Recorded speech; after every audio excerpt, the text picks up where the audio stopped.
unggahan sebuah video memperlihatkan seorang kakek yang berusaha melindungi sang istri saat menyeberang viral di media sosial. Keduanya nampak turun dari sebuah angkutan umum atau angkot. Lalu si kakek berusaha memberikan perlindungan dengan menggerakkan tangannya agar si nenek bisa pulang mengikuti arah yang aman. Si nenek pun berusaha untuk berjalan sesuai dengan arahan suaminya tersebut. Video itu diunggah akun Instagram @human_human_bing beberapa waktu lalu dan direspon ribuan warganet pada kolom komentar.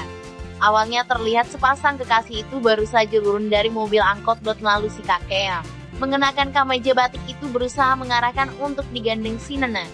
Saat menyeberang si kakek berusaha memperhatikan kendaraan yang melintas lantas mengambil tangan istrinya untuk digandeng saat menyeberang.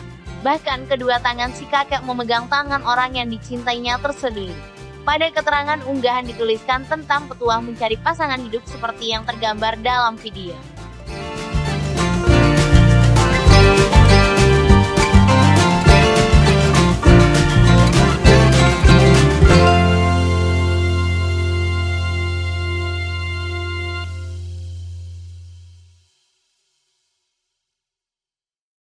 Terima kasih sudah nonton. Jangan lupa like, subscribe, dan share ya.